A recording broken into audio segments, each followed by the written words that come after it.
آج کی اس مجلس میں سفر کے دوران جو چیزیں ایک مسلمان کو کرنی چاہیے یا سفر کے دوران جن چیزوں کا خیال رکھنا چاہیے، یہ مفید باتیں آج کی مجلس میں عرض کی جا رہی۔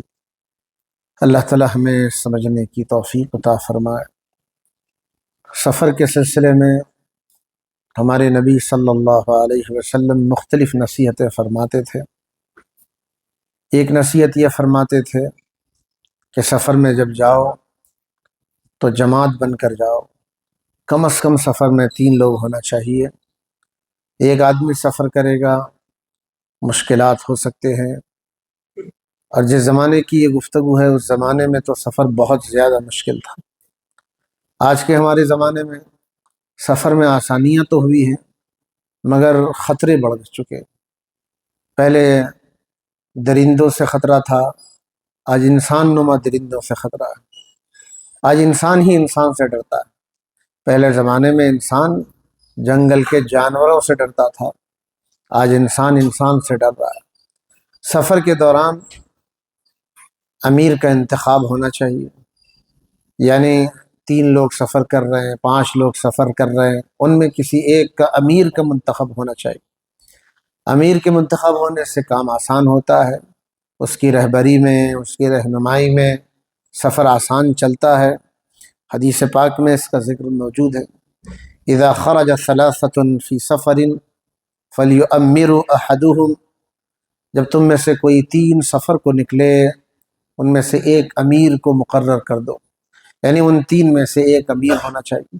امیر ایسا ہو جو سفر کے حالات کو جانتا ہو، سفر کی ضرورتوں کو جانتا ہو، مقامات کو جانتا ہو۔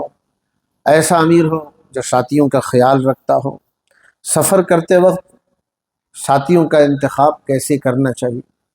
ایک حدیث پاک میں اس کے اشارے موجود ہیں کہ سفر میں ایسے ساتھیوں کو رکھنا چاہیے کہ جو نیکی کی ترغیب دینے والے ہوں، برائی سے روکنے والے ہوں۔ آج کل کے زمانے میں یہ جملہ بہت مشکل ہے۔ ایسے دوستوں کا انتخاب کیا جاتا ہے جو برائی پر نہ ٹوکے، نیکی کی طرف دعوت نہ دے۔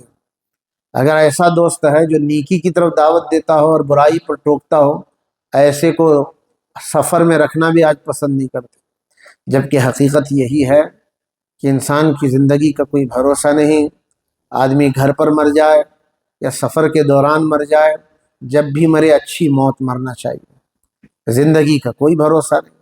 آدمی سفر پر نکلا ہے اور اگر اس میں عیاشی کے لیے نکلا ہے، گناہ گاری کے لیے نکلا ہے، اور سفر کر کے وہ شراب پینا چاہتا ہے، ظاہر ہے ایسے سفر میں اگر موت آ جائے گی، انسان کی آخرت کا مسئلہ کھڑا ہو جائے گا۔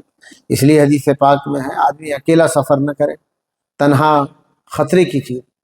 آج بھی آدمی تنہائی میں جتنا رہے گا گناہ کے ملوث ہونے کا خطرہ ہے، لوگوں کے ساتھ ملتا جلتا رہے گا گناہوں کے ملوث ہونے کا کم خطرہ ہے۔ آج دیکھیں سوشل میڈیا کا استعمال تنہائی میں کس طریقے سے کیا جا رہا ہے، اور یہ سب انٹرنیٹ کا استعمال تنہائی میں کتنی فحاشی میں استعمال ہو رہا ہے۔ حدیث پاک میں صحیح بخاری میں یہ روایت ہے، لو يعلم الناس ما في الوحدة ما اعلم ما صار راكب بليل وحده، اگر لوگوں کو یہ پتہ چل جاتا کہ تنہائی میں رہنا کتنے خطرے کی بات ہے، کتنا تنہا رہنا میں کتنا بڑا نقصان ہے، تو کوئی آدمی تنہا اکیلا رات میں سفر نہ کرتا۔ یہ حدیث میں اشارہ ہے کہ آدمی تنہا نہ رہے، جماعت کے ساتھ رہے۔ اس لیے دیکھیے ایک آدمی انڈیویجول زندگی گزارتا ہے، ایک کلیکٹیو لائف گزارتا ہے، سماج میں ملا رہتا ہے، لوگوں کے ساتھ ملتا جلتا رہتا ہے، لوگوں سے اچھی باتیں لیتا ہے، لوگوں کی عبرت کے واقعات سن کر نصیحت حاصل کرتا ہے، اس کی زندگی خوبصورت بنتی ہے۔ اور تنہائی میں جتنا آدمی رہے گا فرسٹریشن میں رہے گا، گناہوں کے خیالات اور وسوسوں میں رہے گا، کہ کسی کی رہنمائی اسے بری لگے گی۔ اس لیے تنہائی میں رہنا اچھی چیز نہیں ہے، مجمع میں رہنا چاہیے۔ ایک حدیث پاک میں اس کا بھی ذکر ہے کہ الراکب شیطان والراکب شیطانان والثلاثة رکب، ایک آدمی سفر کے لیے نکلا ہے، وہ ایک شیطان ہے، 2 نکلے ہیں، وہ 2 شیطان ہیں، 3 نکلے ہیں تو ایک پورا قافلہ ہے۔ شیطان کا مطلب یہ نہیں کہ اس کو حضور نے شیطان کہہ دیا، بلکہ یہ ہے کہ قریب ہے کہ اس کو شیطان پکڑ لے۔ ایک آدمی اگر کہیں سفر پر نکلا ہے اور کہیں بہک جائے، کہیں بھٹک جائے، کسی غلط ماحول کو دیکھ کر اس کے جو 2 ساتھی ہیں اس کو رہنمائی کریں، بھئی تو غلط کر رہا ہے، یہ تیرے لیے اچھا نہیں ہے، تو تیری عزت تو پہچان لے۔ تو گویا کہ حضور نے یہ بتایا ایک آدمی خطرے میں، 2 آدمی بھی خطرے میں، اس لیے کہ ہو سکتا ہے دونوں مل جائیں اور دونوں بہک جائیں، لیکن 3 بہکنے کا خطرہ کم ہوتا ہے۔ یعنی بہکنے کا خطرہ جتنا کم ہوگا اتنے لوگوں کے ساتھ رہنا چاہیے۔ ہمارے نبی نے یہ نصیحتیں فرمائی۔ سفر سے پہلے ہمیں کن باتوں کا خیال رکھنا چاہیے؟ سفر جانے سے پہلے آدمی کو اپنے قرض ادا کرنے کی ترتیبیں بنانے چاہیے، قرض ادا کر کے سفر کرنا چاہیے۔ عام طور پر ہم لوگ سنتے رہتے ہیں، حاجیوں کو حج کے سفر سے پہلے یہ نصیحت کی جاتی ہے، بھئی سفر حج کو جا رہے ہو قرض ادا کر کے جاؤ۔ صرف سفر حج کا یہ مسئلہ نہیں ہے، سفر کے لیے حکم یہ ہے کہ سفر کرنے والا واپس ہونے کی کوئی گارنٹی نہیں ہے، ہو سکتا ہے زندگی کا آخری سفر۔ ویسے بھی زندگی ایک سفر ہی ہے، گھر پر ہے سفر ہے، سفر پر ہے سفر ہے، تو آدمی کو قرض ادا کر کے جانا چاہیے، اس کے شکلیں بنا کے جانا چاہیے، کہیں ایسا نہ ہو کہ راستے میں موت ہو جائے۔ اسی لیے آدمی کو اپنی فیملی کو یہ بتانا چاہیے یہاں یہاں جائیدادیں ہیں، ان لوگوں کا میرے ذمے قرض ہے، تاکہ فیملی اس کا خیال رکھے گی، بھئی یہاں یہاں یہ کمائی ہوئی محنت سے جائیدادیں ہیں، انہوں نے ان لوگوں سے قرض لیا ہے۔ قرض ایک انسان کی ضرورت ہے، قرض لینا بری بات نہیں، لینے کے بعد ادا نہ کرنا بری بات ہے، ادا نہ کرنے کی نیت رکھنا بری بات ہے۔ اللہ کے رسول کے زمانے میں جنازے لائے جاتے تھے تو حضور پوچھتے تھے، بھائی اس کے ذمے قرض تو نہیں ہے؟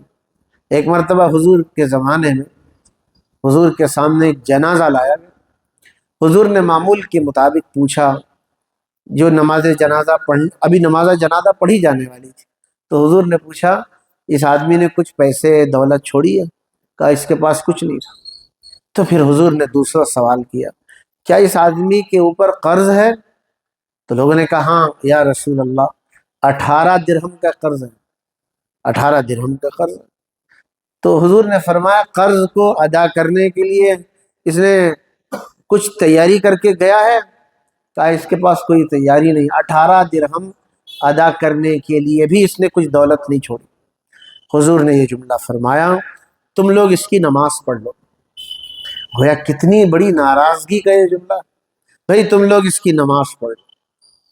ایک صحابی تھے جن کا نام غالباً حدیث میں ابو قتادہ ملتا ہے، انہوں نے عرض کیا یا رسول اللہ اگر اس آدمی کا قرض میں ادا کر دوں کیا آپ نماز جنازہ پڑھائیں گے؟ یہ 18 درہم میں ادا کر دوں گا۔ حضور نے فرمایا ٹھیک ہے۔ تو نماز جنازہ پڑھی نہیں گئی، وہ ابو قتادہ صحابی گئے، جا کر 18 درہم ادا کیے، جن کا قرض ادا کیا گیا، پھر آئے، پھر حضور نے فرمایا پوچھا قرض ادا ہوا؟ کہاں ادا ہوا؟ پھر اللہ کے نبی صلی اللہ علیہ وسلم نے نماز جنازہ پڑھائی۔ اس سے اندازہ کیا جا سکتا ہے قرض کا معاملہ کتنا مشکل ہے۔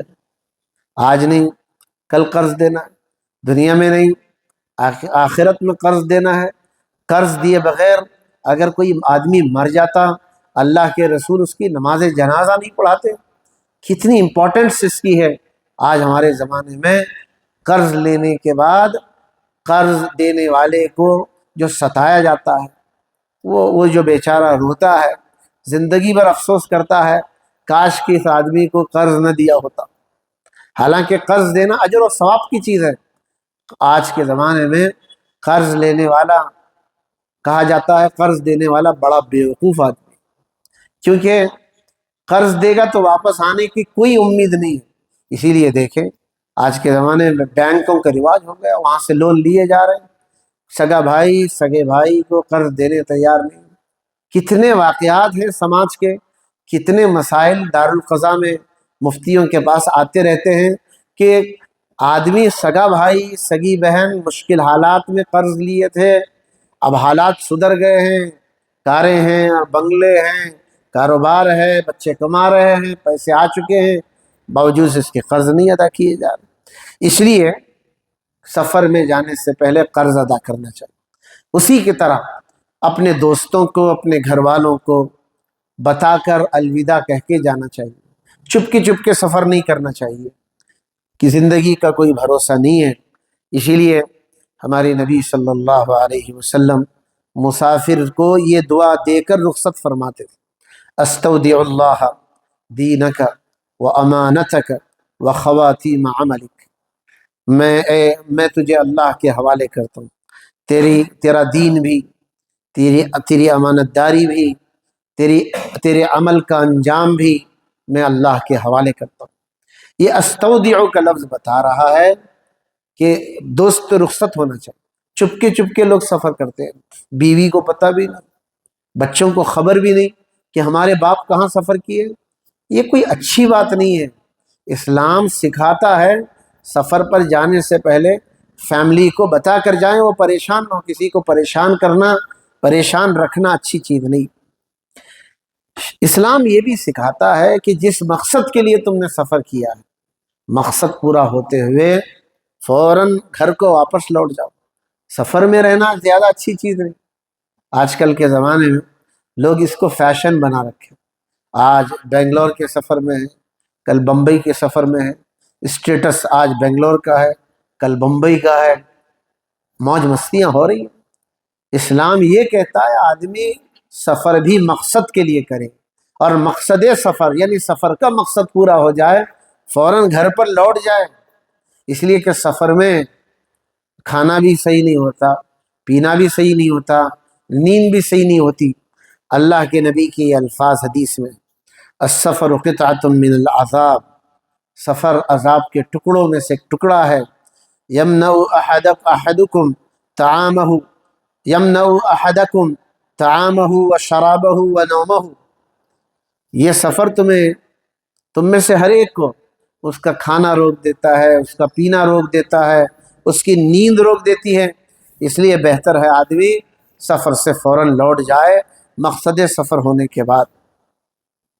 اسی طرح اسلام نے ہمیں یہ سکھایا کہ جب سفر سے ہم لوٹ رہے ہوں اس کی بھی خبر دینی چاہیے۔ اچانک گھر پر پہنچنا یہ بھی اچھی بات ہے۔ آج کل ویسٹرن کلچر نیا ہے، سرپرائز، بڑا اچھا لفظ ہے، میں سرپرائز دے رہا ہوں۔ بھئی اسلام اس کو پسند نہیں کرتا کہ آپ اس طریقے کا سرپرائز دے دیں۔ اللہ کے نبی نے منع فرمایا ہے کہ بغیر اطلاع کے آپ گھر کو آ جائیں۔ کتنی حدیثوں میں بتایا، نہى النبی صلی اللہ علیہ وسلم ان یطرق اہلہ لیلا، صحیح بخاری کی یہ روایت۔ اور بھی روایتوں میں دوسرے الفاظ آئے ہیں جس کا مفہوم یہی ہے، اللہ کے رسول منع کرتے تھے گھر میں اچانک آنے سے۔ ہو سکتا ہے آپ اطلاع دے دیں تو تیاری کریں گے، آپ کے کھانے کا نظم کریں گے، آپ کی ضرورتوں کا نظم کریں گے، وہ اپنے لیے گھر کی صفائی کریں گے۔ یہ اچھی بات ہے کہ گھر والوں کو اطلاع دے کر آئیں۔ جب بھی سفر پر نکلیں، نکلتے وقت بھی، لوٹتے وقت بھی، درمیان میں بھی دعاؤں کا اہتمام کریں۔ سفر پر آدمی نکل رہا ہے تو دعائیں پڑھیں، سبحان الذی سخر لنا ھذا وما كنا له مقرنین، یہ قرآن مجید کی سورہ اسراء کی آیت ہے۔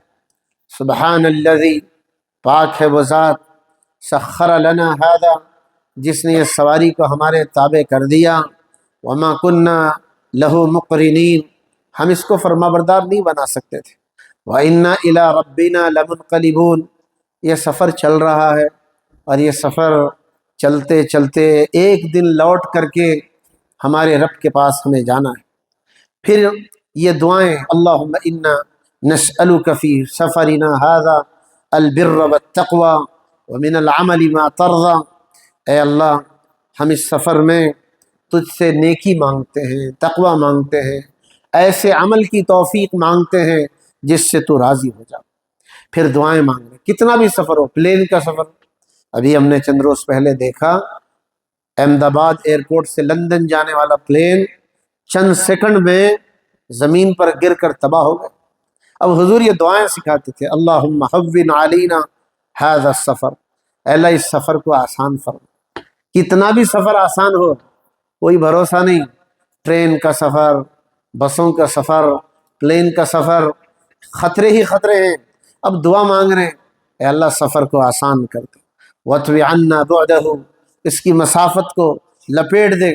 اللہم انت الصاحب فی السفر، اے اللہ ہمارے سفر میں تو ساتھی بن جا، والخلیفۃ فی الاہل، گھر والے چھوڑ کے، کاروبار چھوڑ کے سفر پر نکلا ہوں، ان کا تو مددگار بن جا۔ پھر یہ دعائیں، اللہم انی اعوذ بک من وعثاء السفر وکآبۃ المنظر وسوء المنقلب فی الاہل والمال، اے اللہ سفر میں کوئی برا منظر دیکھوں، پریشانی آ جائے، حالات بگڑ جائیں، یا گھر واپس لوٹوں تو برے حالات ہوں، ایسا نہ ہو، میں تیری پناہ چاہتا ہوں، اے اللہ میں تیری مدد مانگتا ہوں۔ اللہ کے نبی جاتے ہوئے بھی، سفر سے لوٹتے ہوئے بھی یہ دعائیں پڑھتے تھے۔ البتہ جب واپس سفر سے لوٹتے تھے تو یہ کلمات پڑھتے تھے، آئبون تائبون عابدون لربنا حامدون، ہم لوٹنے والے ہیں، ہم توبہ کرنے والے ہیں، ہم اللہ کی تعریف کرنے والے ہیں۔ یہ کلمات۔ اسی طرح آخری بات یہی ہے کہ سفر کے دوران دعائیں قبول ہوتی ہیں، آدمی کو سفر میں دعاؤں کا اہتمام کرنا چاہیے۔ اللہ تعالیٰ عمل کی توفیق عطا فرمائے۔